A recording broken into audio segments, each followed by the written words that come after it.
20세기 애니메이션 중 최고의 명작으로 꼽히는 1998년작 카우보이 비밥. 와타나베 시니치로 감독의 SF 하드보일드 작품으로 꿈과 현실의 갈등이란 주제에 걸맞게 공허하면서도 무거운 분위기와 귀를 자극하는 매력적인 재즈 음악, 그리고 동양과 서양을 넘나드는 독특한 세계관으로 큰 인기를 누렸던 애니메이션이죠. 특히 국내에선 가수 박완규의 천년의 사람 뮤직비디오로 먼저 알려진 작품이고, 실제 투니버스에서 더빙판 방영 당시 더 리얼 포크 블루스 대신 박완규의 언론이란 오리지널 엔딩곡이 사용되기도 했습니다. 그런 인기에 힘입어 원작이 제작된 지 23년 만에 실사판 드라마가 제작되었는데, 미국 넷플릭스와 일본 선라이즈의 공동 제작으로 연출엔 나우 유시미와 닌자 터틀로 유명한 안드레 네맥, 그리고 각본은 마블 코믹스 작가인 크리스토퍼 요스트가 맡았으며, 음악은 원작 애니의 음악 감독이었던 칸노 요코, 그리고 카우보이 비밥의 감독인 와타나베 시니치로가 자문으로 참여하였습니다. 지금부터 넷플릭스 드라마 카우보이 비밥, 그 10부작의 에피소드들을 애니와 함께 찬찬히 살펴보겠습니다. 첫 번째 세션, 카우보이 가스펠입니다. 카우보이 가스펠은 원작 애니의 일화인 아스테로이드 블루스를 다뤘는데요. 초반에 스파이크의 3년 전 과거를 살짝 보여준 뒤 바로 현재인 2071년으로 넘어가 스파이크가 제트와 함께 현상금 사냥꾼으로 동업하고 있음을 보여줍니다. 그 후 영화 데스페라도의 술집을 그대로 재현해낸 장소에서 본 에피소드의 현상수배 범인 아시모프 소렌산이 등장하는데, 그는 소행성에서 활약하는 거대 조직의 간부로 조직 내의 항쟁을 틈타 안약형 마약인 블러디아이를 통째로 훔쳐낸 뒤 그 마약을 판 돈으로 연인인 카테리나와 함께 화성으로 떠나려 하죠. 화성엔 없는 게 없다면서요? 이런 소행성하고 달리 사람도 많고 행복하게 살 수 있다던데. 돈만 있으면요. 그럼 꼭 행복해질 수 있어요. 그러나 연인과의 행복을 꿈꾸는 카테리나와 달리 아시모프는 그녀를 마약 운반책으로밖에 생각하지 않는 인물이었으며, 결국 조직과 경찰의 끈질긴 추격으로 막다른 곳에 놓이자 카테리나는 마약 부작용으로 고통스러워하던 아시모프를 죽이고 자신 또한 경찰선의 총격에 숨을 거둡니다. 아디오스.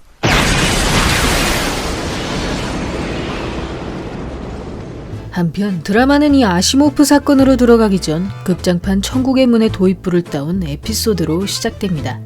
작중 장소는 원작에서 페이와 스파이크의 첫 만남이었던 사마 홍키통크 워먼의 카지노가 나오는데, 여기선 와타나베 카지노란 이름으로 그 카지노에 돈을 훔치러 온 현상수배범 타나카가 등장합니다. 전개는 극장판과 비슷하게 흘러가다가 갑자기 타나카의 부하가 스타트rek에 나오는 무기인 디스럽터를 사용하는 바람에 일부 사람들이 우주 공간으로 빨려 들어가는 장면이 나오죠. 굉장히 갑작스럽긴 하지만 초반부터 이 세계관이 우주라는 것을 부각하기 위한 장면이라 생각됩니다. Who are you?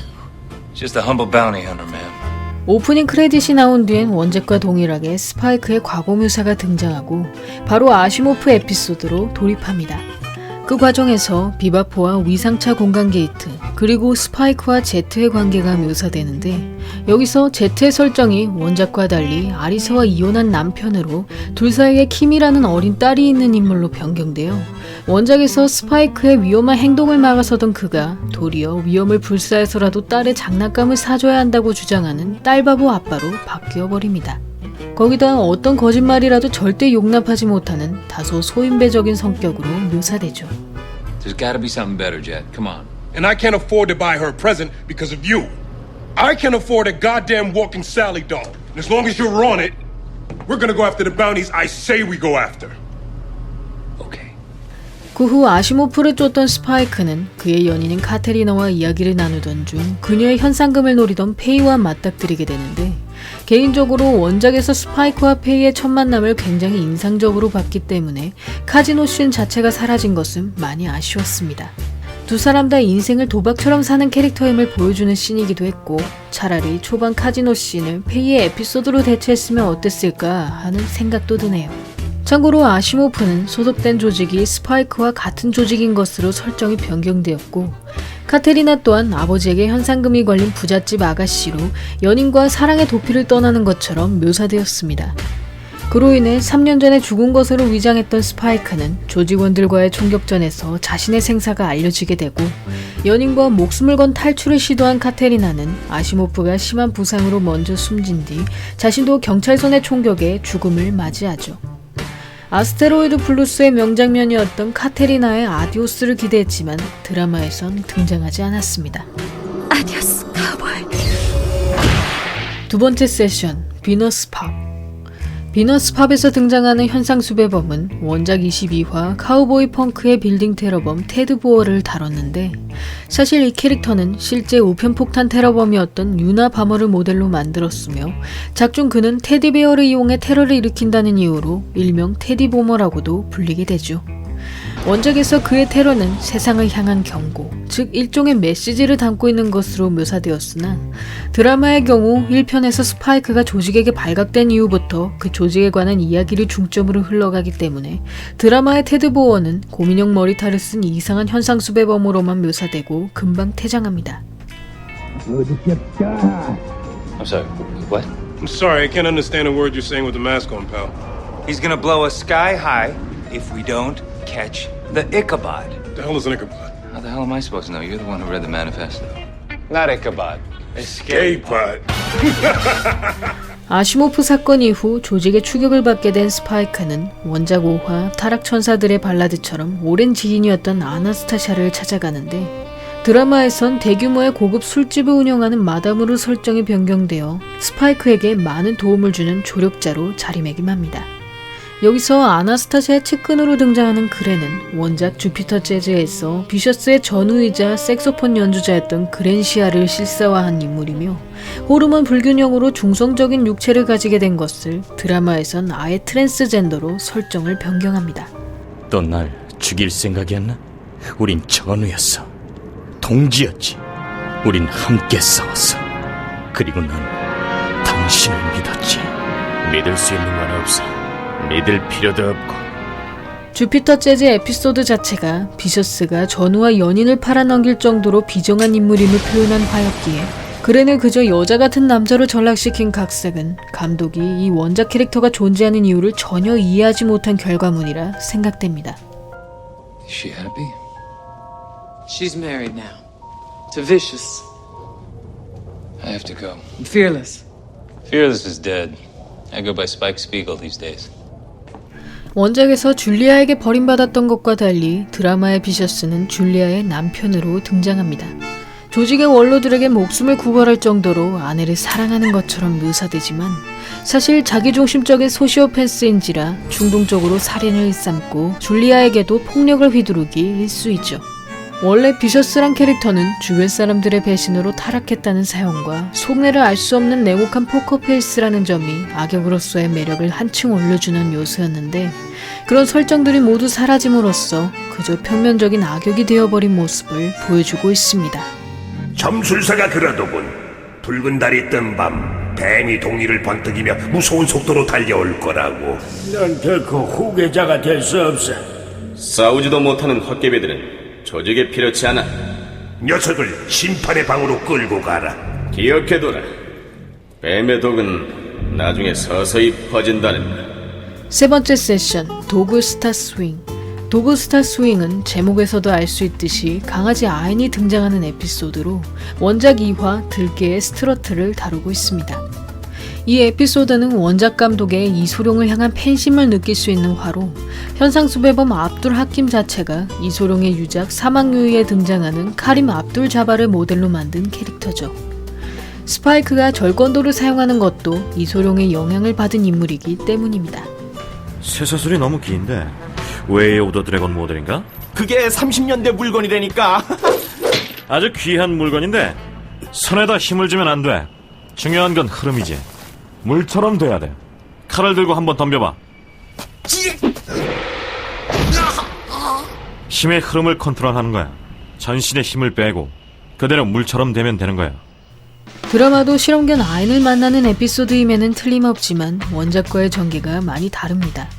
우선 압둘 하킴을 찾으러 다니는 골목이 사창가로 변경되어 굉장히 선정적인 장면이 다수 등장하고 제트의 경우 이번 현상금으로 딸에게 최고 인기 장난감인 셀리 인형을 사주려 하죠. 그러나 원작과의 가장 큰 차이점은 바로 압둘 하킴의 범행 동기일 것입니다. What the hell are you doing? I was gonna kill him. Why the hell would you do that? To them, they're like kids. And when the Earth Gate blew, they left us behind. They put their dogs in escape pods instead of us. I mean, they're so adorable. They don't deserve to die.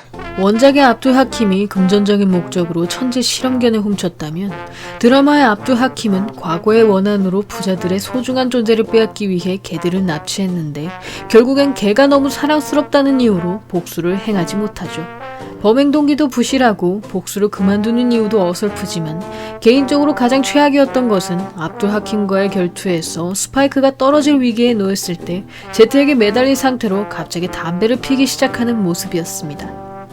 비셔스가 원로들 몰래 마약을 제작하고 있던 건물을 스파이크가 거꾸로 뒤집힌 상태에서 발견하는데 이 전개를 위한 행동이라기엔 개연성도 없고 그 풀샷 자체도 스파이크가 여성의 나체 그림 위에 누워있는 모습이라 과연 꼭 필요한 장면이었는지 의문이 들지 않을 수 없더군요.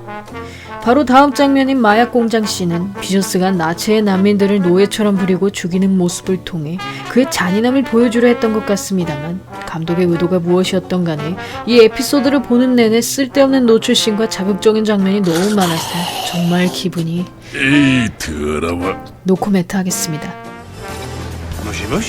Hello, Vicious. Yes. So, this is what a dead man sounds like. Brother, I have the power of the Syndicate. I'm untouchable. They're still hiding behind bulletproof glass.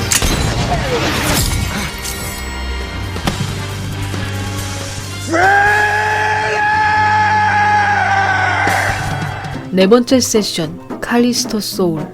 칼리스토 소울에선 원작 4화 게이트웨이 셔플의 현상수배범 트윙클 마리아 머독을 다뤘습니다. 마리아 머독은 동물보호단체 스페이스 워리어즈의 리더로 바다쥐의 보호를 위한다는 명목하에 무참한 살인과 테러를 일으키는 범죄 집단이죠. 원작에선 가니메데 정부가 바다쥐 포획을 전면 중단하지 않았다는 이유로 가니메데를 향해 몽키 비즈니스라는 생화학 무기를 발사했다가 스파이크의 계략에 의해 오히려 본인들이 원숭이가 되고 마는 결과를 보여줍니다. 그런 원작의 설정은 드라마로 넘어오는 과정에서 환경 테러범이라는 성격이 더욱 강조되어 인간이 원숭이로 변하는 바이러스였던 몽키 비즈니스가 인간이 나무로 변하는 바이러스로 설정이 변경되고 그 후 원작처럼 마리아 머독이 생화학 무기를 발사하자 페이는 살신성인의 자세로 바이러스가 담긴 미사일을 막아내어 이 일을 계기로 스파이크와 제트에게 비바포의 식구로 인정받게 되죠. You know what's cool about losing your life? You get to build a new one. 다섯 번째 세션, 다크사이드 탱고. 다크사이드 탱고에선 제트의 과거 스토리가 담긴 원작 16화 블랙독 세레나데를 다뤘습니다. 과거 ISSP 형사였던 제트는 우다의 탁심이란 살인 청부업자를 쫓던 중 무심코 그의 함정에 빠져 왼팔을 통째로 잃게 되었는데 그로부터 8년이 지난 지금 형사 시절 동료였던 파드로부터 우다이가 탈옥했다는 소식을 듣게 되고 이에 과거의 악연을 쫓아 다시 우다이를 만난 제트는 그에게서 8년 전 자신의 왼팔을 저격했던 사람이 바로 동료인 파드였음을 알게 되며 당시 부패를 일삼았던 ISSP 간부들이 파드와 우다이를 이용해 눈엣 가시였던 자신을 제거하려 했음을 깨닫게 됩니다. 그러나 과거에를 후회하고 있던 파드는 일부러 빈총을 들고 제트를 위협하며 그의 손에 죽음을 맞이함으로써 자신의 잘못을 속죄하려 하죠. 아니, 담배 나 끊었어. 애연가들이 살기 힘든 세상이잖아. 깨끗하게만 해서는 살아갈 수가 없어. 담배 한 대 주겠나? 다시 피우기로 했네. 이 에피소드는 드라마도 거의 동일한 전개로 흘러갔으나 가장 중요한 핵심인 마지막 엔딩에서 파드는 제트를 향한 죄책감은커녕 오히려 완전한 비리경찰로서 그를 죽이려는 모습을 보입니다.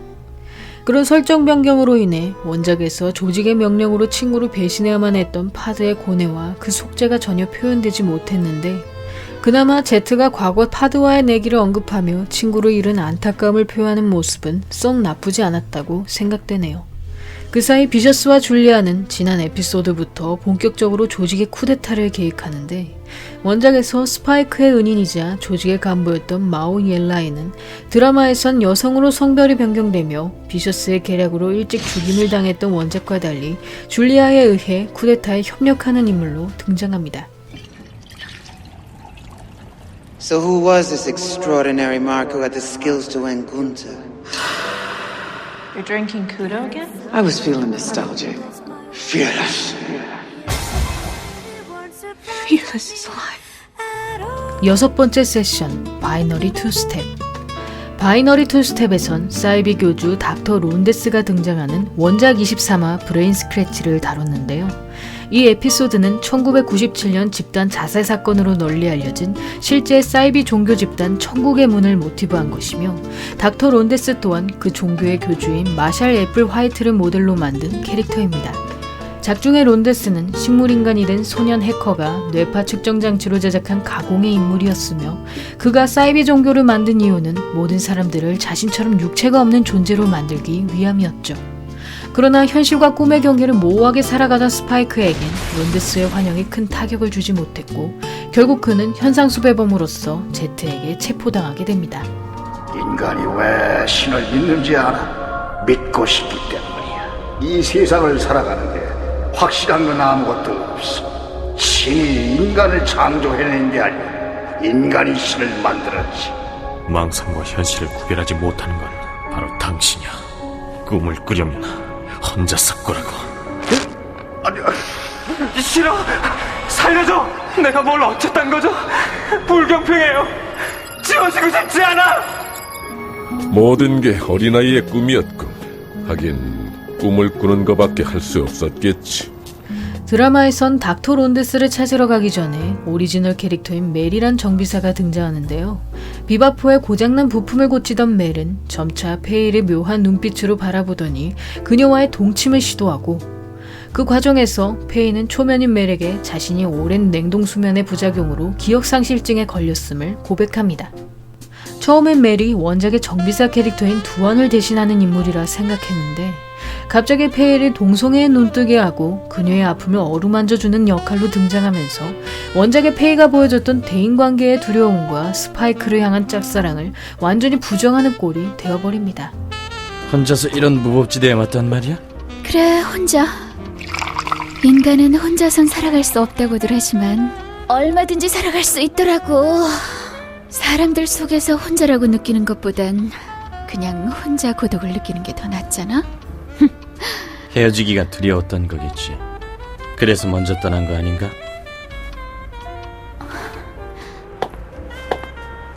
뭐지? 다신 못 볼지도 모르니까 얼굴이나 한번 봐두려고.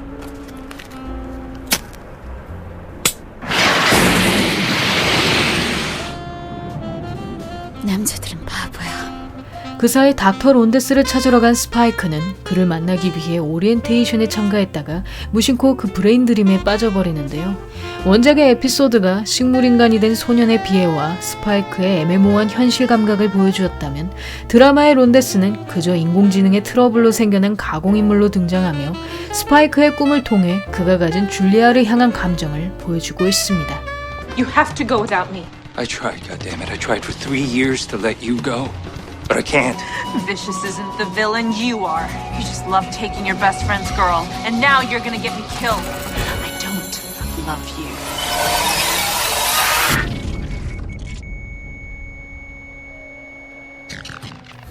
일곱 번째 세션, 갈릴레오 허슬. 갈릴레오 허슬에선 페이가 거액의 빚을 진 이유가 밝혀지는 원작 15화 마이 퍼니 발렌타인을 다뤘습니다. 이 에피소드의 제목은 챗 베이커의 마이 퍼니 발렌타인이란 재즈곡을 따온 것이며 모든 기억을 잃은 채로 콜드 슬립에서 깨어나 갑자기 거액의 입원비를 지불해야 할 상황에 놓이고 거기다 유일하게 기댔던 남자에게 속아 또 다른 빚까지 안게 된 페이의 안타까운 과거를 이 에피소드 제목의 노래를 통해 간접적으로 표현하죠. 그러나 드라마의 경우 페이가 빚을 지고 있다는 설정이 삭제된 것은 물론 그녀의 기억 속 첫 연인이었던 위트니를 냉동수면에서 깨어날 당시 가짜 어머니 행세로 자신에게 사기를 쳤던 중년 부인으로 수정하면서 페이가 과거의 기억을 찾기 위해 위트니가 가진 자신의 신분 정보, 즉 비디오 테이프를 찾는 과정이 추가되었습니다. 그 후 원작 18화처럼 페이가 테이프를 보고 눈물을 흘리면서 본 에피소드가 끝이 나는데, 개인적으로 페이가 테이프를 찾는 과정에서 계속 자신에게 사기를 쳤던 위트니로부터 어머니의 정을 느끼는 모습은 별로 공감이 되지 않았습니다. 한편 원로들을 제거할 방법을 공략하던 비셔스는 산티아고라는 조직의 간부를 불러 마오와 함께 자신의 처형식을 빙자한 쿠데타 계획을 꾸미지만, 스파이크의 생존 소식을 들은 줄리아는 그와 함께 조직을 빠져나가기로 결심하여 마오에게 처형식 날 비셔스를 죽여줄 것을 부탁합니다. I want you to take his head. And what exactly do you get with this double cross? A ticket out of the syndicate. 8번째 세션, 슬픈 광대의 고고. 슬픈 광대의 고고는 인간병기 통프가 등장하는 원작 20화 피에로의 진원곡을 다룬 에피소드로, 원작의 전개와 거의 비슷하지만 드라마에선 통프의 이름이 영화 미취광이 피에로에서 따온 피에로 루프로 변경되며 와인과 같은 실험실에 있었던 것으로 설정되어 있기에 원작의 고양이 공포증이 개 공포증으로 바뀝니다.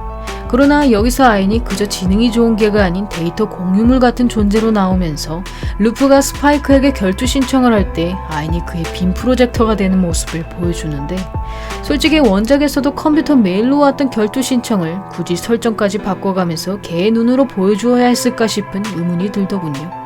거기다 이 일로 인해 아인은 스파이로 찍혀서 비바포에서 버려지게 됩니다. 그 사이 조직에서 처형식을 벌인 비셔스는 미리 마오의 배신을 알아채고 자신의 몸을 산티아고와 뒤바꾸어 단숨에 원로들과 주변 조직원들을 베어버립니다. 그런데 이 장면에서 가장 중요한 액션씬이 원작에 비해 너무 수준이 떨어지는 건 물론, 어떻게 마피아 조직원이란 사람들이 원로들을 경호하는데 총 한 자루 갖고 있는 사람이 없는지도 의문이고, 경호원들이 사무라이인지 복장도 하카마에다 상체를 겨우 가리는 수준이라 원작에 오마주하던 홍콩 느와르의 느낌은 전혀 보여지지 않았습니다. Don't be rash, boy. It's a crime Mother is no longer with us to witness this. Well, I'd say we're having a proper father-son moment now. You're nothing but a scared little boy. 그렇게 조직의 원로가 사실 비셔스의 아버지였음이 밝혀지면서 다음 에피소드의 과거편으로 이어집니다. 9번째 세션, 블루 크로우 왈츠.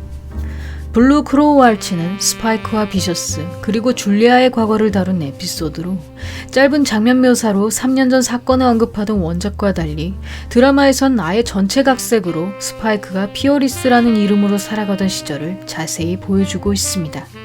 어릴 적 비셔스의 도움으로 조직의 일원이 된 스파이크는 비셔스의 의형제로서 그가 조직에서 일으키는 말썽들을 대신 처리하는 해결사였는데, 어느 날 아나스타시아의 술집을 방문하였다가 가수 데타로 무대에 오른 줄리아의 모습에 첫눈에 반하게 됩니다. 그러나 비셔스가 줄리아와 연인이 되어버리면서 스파이크는 자신의 감정을 숨기게 되지만, 남북한 비셔스로 인해 매번 그녀가 두려움에 떨자 친구의 연인임에도 그만 선을 넘어버리죠. 그 사이 비셔스가 자신에게 모욕감을 줬다는 이유로 조직의 거래 상대였던 해왕성 조직원을 살해해버리면서 그날 밤 스파이크는 두목으로부터 비셔스를 제거할 것을 명령받고, 그러나 의형제인 비셔스를 도저히 죽일 수 없었던 그는 홀로 해왕성 조직에 쳐들어가 자신들에게 위협되는 무리들을 모두 제거해버립니다. I can't keep doing this life. I'm leaving tonight. We can't. I'll make sure he never finds us. I promise you. I love you.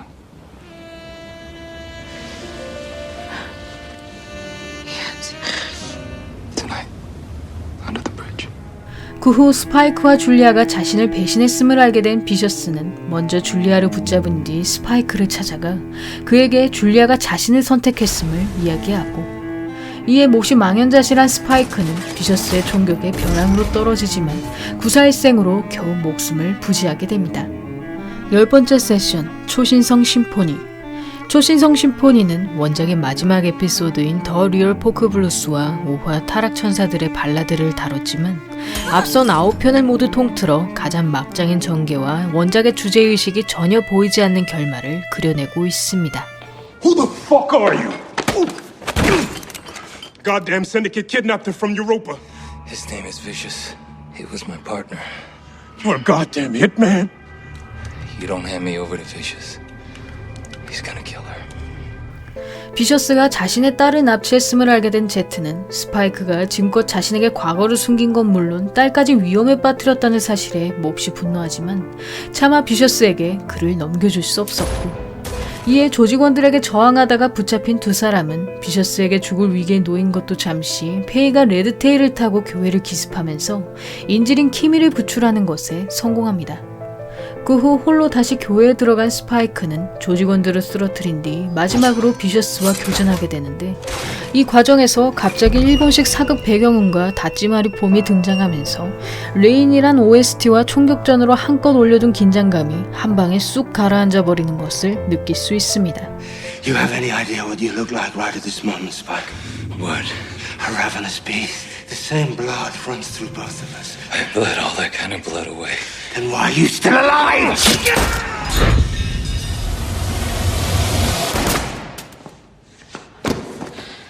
Julia. With the elders dead and the capo's gone, finish the jackal. No. I'm done being scared. Leaving me with him to fend for myself. You made me. You are nothing more than a dream I needed to wake up from.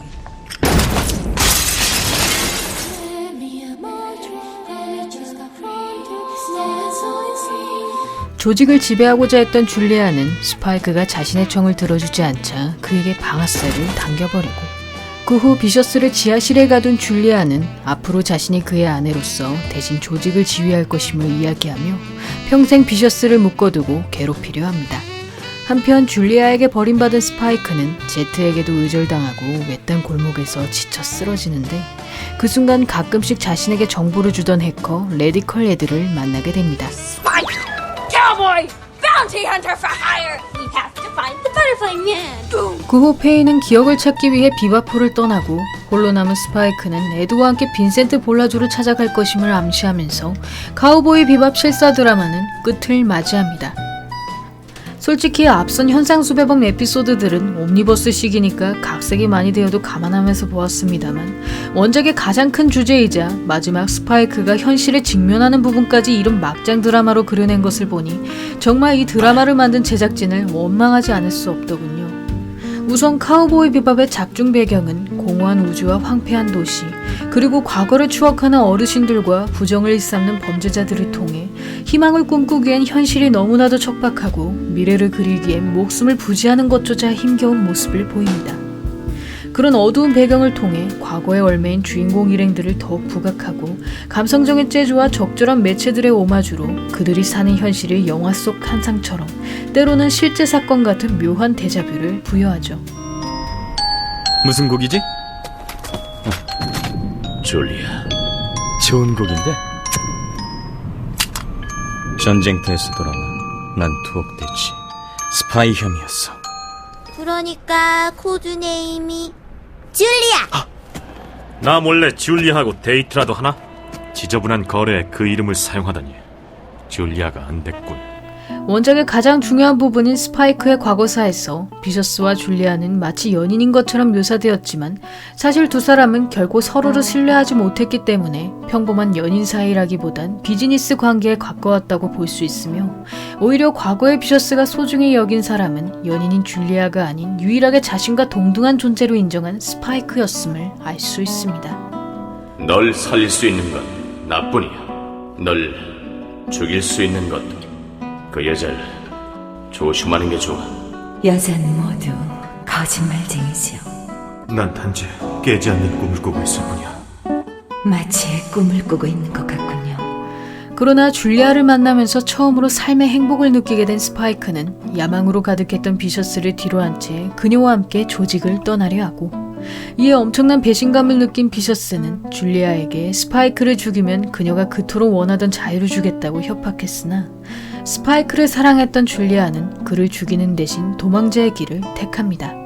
그 후 3년 뒤에 다시 줄리아를 만난 스파이크는 이번에야말로 그녀와 함께 이 메마른 현실에서 벗어나고자 했지만, 비셔스에 의해 줄리아가 사망하면서 그 꿈은 완전히 깨져버립니다. 이 눈을 봐. 사고로 잃어버려서 한쪽은 내게 아니야. 그때부터 난 한쪽 눈으로는 과거를 보고 또 한쪽으로는 현재를 보지. 눈에 보이는 것만이 현실은 아니다. 그렇게 생각했어. 깨어나지 않는 꿈을 꿀 작정이었는데 어느샌가 그만 깨고 말았어. 일부러 목숨을 버리러 가겠다는 거야? 죽으러 가는 게 아니야. 내가 정말 살아있는지 어떤지 확인하러 가는 거야.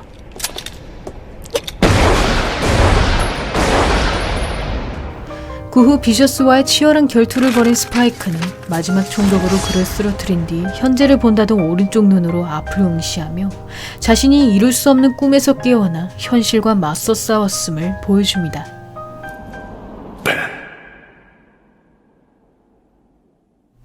과거의 상실은 현실을 획득하는 것으로 극복된다라는 원작의 주제를 다루지 않을 것이라면 아예 재해석을 해보는 것도 나쁘지 않았을 것 같은데, 본 드라마가 이렇게까지 혹평을 받는 이유는 원작을 그대로 따라가는 듯 하면서 그 속에 이상한 자포니즘 감성을 첨부하고 B급 SF 코미디물로 풀어냈기 때문입니다.